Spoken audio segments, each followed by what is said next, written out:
So I see a lot of posts in the Facebook groups and whatnot with people asking what to do with their cards and their deck boxes and where to store their dice and that sort of thing. So I thought that it might be helpful if I showed you guys what I used. It's not the be-all and end-all, obviously, but it was what works for me. So the deck box that I have is the Ultimate Guard Twin Flip and Tray 200. It's a Xenoskin case, so it has a nice finish to it.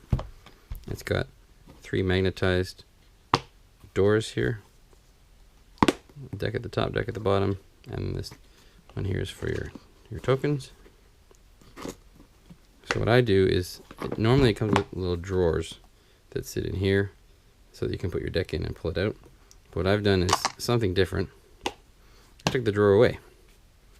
So what I have here is my deck here. And I got my full deck here.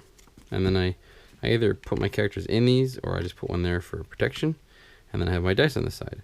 Now this can hold 3 rows high of 2x4, so it'll hold 24 dice, which is pretty good. I mean, I think the FN 2199 deck might have more than that, but other than that, it's pretty good there. So, I mean, obviously, it's going to rattle around a bit when you move the deck box like this and that sort of thing. But in general, it keeps them pretty safe.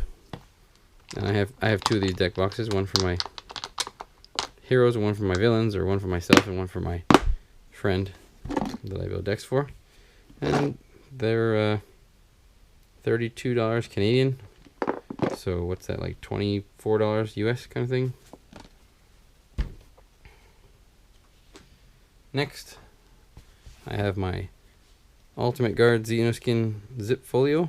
It's a 9-pocket. Pardon the glare here.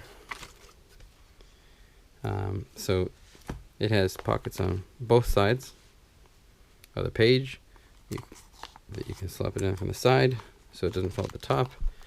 It can hold about 2 to 4 cards per pocket. I have it in numeric order so it's easier to track, and it keeps the red villains together and the red heroes together and that sort of thing. And it holds all of my awakenings, and all the way back, I haven't actually put my Spirit of the Rebellion in yet, but Awakenings ends here.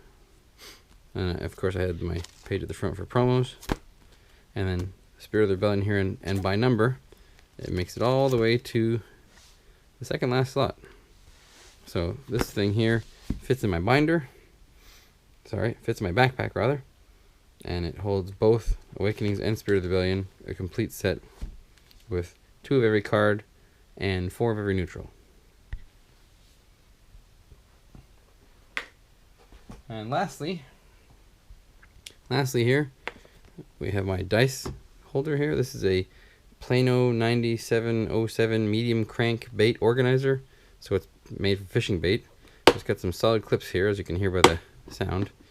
Flip up the lid here, and it can hold 8 dice per row.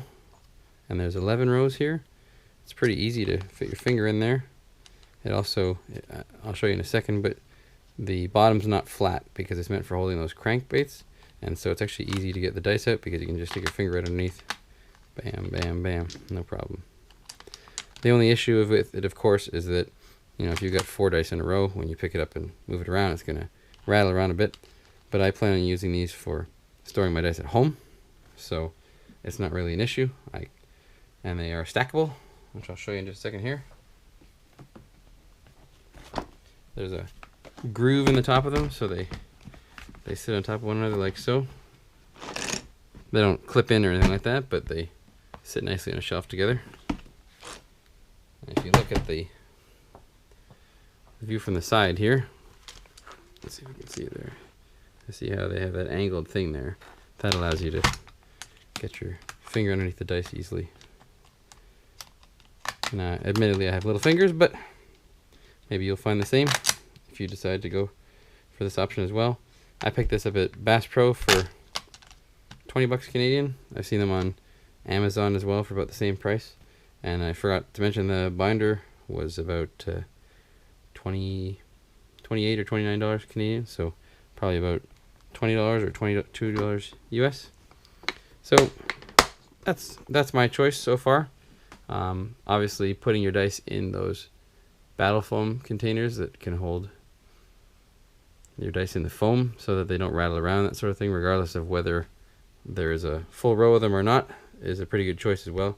I haven't really explored those myself, but I mean, I'm not planning on toting around 5 of these things full of dice. I just use them at home for my deck building and store them on a shelf. So it works for me.